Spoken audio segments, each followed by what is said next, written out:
আনন্দবাজার পত্রিকা প্রথম পেজে কি আছে এই নিয়েই আজকের ভিডিও। আমরা মাঝে মাঝে এরকম ভিডিওর আপডেট আপনাদেরকে দিতে থাকবো, যাতে পেপারে কি দিচ্ছে, কি খবর প্রত্যেক দিন আসছে আপনারা জানতে পারেন। সঙ্গে থাকবেন bengal.com-এর। আনন্দবাজার পত্রিকার প্রথম পেজের আজকের খবরের শিরোনাম।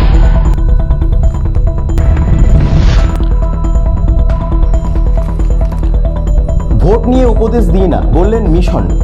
লোকসভা ভোটের প্রচারে গত কয়েকদিন ধরে রামকৃষ্ণ মিশন, ভারত সেবাশ্রম এবং এই প্রতিষ্ঠানগুলির সাধু সন্তদের একাংশকে ঘিরে প্রধানমন্ত্রী বনাম মুখ্যমন্ত্রীর বাকযুদ্ধ সপ্তমে। তারই মধ্যে শনিবার অভিযোগ উঠছে শিলিগুড়ির কাছে সেবক রোডে রামকৃষ্ণ মিশনের আশ্রমে হামলার। এই প্রেক্ষাপটে মঙ্গলবার এক বিবৃতি দিল রামকৃষ্ণ মঠ ও মিশন, যেখানে সাধারণ সম্পাদক স্বামী সুবীরানন্দ বলছেন, জমি সংক্রান্ত যে সমস্যা তৈরি হয়েছে সেই বিষয়ে প্রশাসনের দৃষ্টি আকর্ষণ করেছি। আশা করি প্রশাসন নিশ্চয়ই পরিস্থিতি স্বাভাবিক করবেন। রাজ্য জুড়ে বিতর্কের আবহে এদিন সাধারণ সম্পাদক বলেন, আমরা অরাজনৈতিক প্রতিষ্ঠান এবং আন্তর্জাতিক প্রতিষ্ঠান। হিংসা চাইছে বিজেপির, মমতা দাবি উড়িয়ে পাল্টা শুভেন্দুর। ভোটের আবহে শুরু সাধু সন্ত বিতর্ককে বড় বৃত্তে নিয়ে গেলেন মমতা বন্দ্যোপাধ্যায় ও শুভেন্দু অধিকারী। দলের দুটি নির্বাচনী জনসভা থেকে মুখ্যমন্ত্রী সোমবার অভিযোগ করেন, ভোটের আগের বিজেপির প্ল্যানে বাতিল হয়ে গেছে। প্ল্যান বি, সাম্প্রদায়িক বিরোধ লাগানো। মমতার আরও বক্তব্য, হিন্দু হিসেবে আমার বিজেপির সার্টিফিকেট লাগবে না।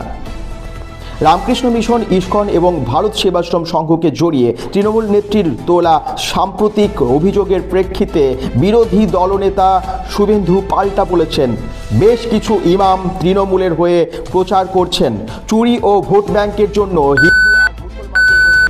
প্রাচীর তৈরি করছেন তৃণমূল। এই পরিপ্রেক্ষিতে সিপিএম ও কংগ্রেসের অভিযোগ, রুটি রুজি কর্মসংস্থান সহ যাবতীয় গুরুত্বপূর্ণ প্রশ্নকে পিছনে ফেলে ভোটের সময় ফের ধর্মীয় বিভাজনকে তাস করছেন প্রধানমন্ত্রী নরেন্দ্র মোদী ও মুখ্যমন্ত্রী মমতা বন্দ্যোপাধ্যায়। অভিজিৎকে সেন্সার কমিশনের রাজ্যের মুখ্যমন্ত্রী মমতা বন্দ্যোপাধ্যায়ের উদ্দেশ্যে তার জঘন্য মন্তব্য নিয়ে জাতীয় নির্বাচন কমিশনের তীব্র সমালোচনার মুখে আইনি পথে বুঝে নেওয়ার পাল্টা হুঁশিয়ারি দিলেন তমলুকের বিজেপি প্রার্থী প্রাক্তন বিচারপতি অভিজিৎ গঙ্গোপাধ্যায়। তৃণমূল নেত্রী মমতার উদ্দেশ্যে করা অভিজিতের মন্তব্যকে মঙ্গলবার নিম্ন রুচি আখ্যা দিয়ে তাকে সেন্সার করেছে কমিশন। বলা হয়েছে, মঙ্গলবার বিকেল থেকে 24 ঘন্টা তিনি কোনো প্রচারে অংশ নিতে পারবেন না। সন্দেশখালি নিয়ে দুঃখ প্রকাশ মমতার, যাবেন জিতলে। 5 মাস ধরে রাজ্য রাজনীতির কেন্দ্রবিন্দুতে সন্দেশখালি। রাজ্যপাল সেখানে পৌঁছে গেলেও মুখ্যমন্ত্রী মমতা বন্দ্যোপাধ্যায় এখনও যাননি। এ নিয়ে চর্চাই রয়েছে। তবে মঙ্গলবারই প্রথম বসিরহাটে নির্বাচনী প্রচারে গিয়ে শুরুতেই সন্দেশখালির মা বোনদের জন্য দুঃখ প্রকাশ করলেন তিনি। দাবি করলেন, বাংলায় মেয়েদের উপর অত্যাচার করলে কেষ্ট, বিষ্টু, রাম রহিম কাউকে ছাড়া হয় না। জিতলে সন্দেশখালি যাওয়ার আশ্বাসও দিয়েছেন মমতা। শুনিয়েছেন রাজ্য সরকারের নতুন ভেরি নীতির কথাও। মন্দির মসজিদ নিয়ে মাথা ব্যথা নেই আফতাব লক্ষণের। গলির মুখে হলদে রঙের লোহার পুলিশি ব্যারিকেড। উত্তরপ্রদেশ পুলিশের সশস্ত্র বাহিনী চেয়ার পেতে দিন রাত পাহারায়। গলিতে ঢুকতে গেলেই হাজারো প্রশ্ন, কোথায় যাচ্ছেন, কেন যাচ্ছেন। গলির শেষে দেখা যায় শাহী ঈদগার 3টি গম্বুজ, পিছনে সেলুয়েটে শ্রীকৃষ্ণ জন্মভূমি মন্দিরের চূড়া। দুয়ের মাঝে মাথা উঁচিয়ে দাঁড়িয়ে রয়েছে পুলিশের চৌকি থেকে দিনভর নজরদারি। শুভেন্দুর অফিসে তল্লাশি, পাল্টা থানা ঘেরাও। হাইকোর্টের নিষেধাজ্ঞা সত্ত্বেও কোলাঘাটে শুভেন্দু অধিকারীর ভাড়া করা গেস্ট হাউসে তল্লাশি চালানোর অভিযোগ উঠল পূর্ব মেদিনীপুর জেলার পুলিশের বিরুদ্ধে।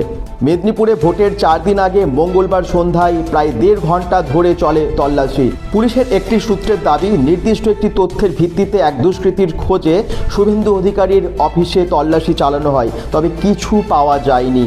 কোলাঘাটের 16 নম্বর জাতীয় সড়কের পাশে বিজেপি বিধায়ক শুভেন্দুর একটি ভাড়া করা গেস্ট হাউস রয়েছে, সেখানে তিনি ব্যক্তিগত অফিস চালান সূত্রের দাবি। এই ছিল আজকের আনন্দবাজার পত্রিকার প্রথম পেজের কিছু খবরের শিরোনাম।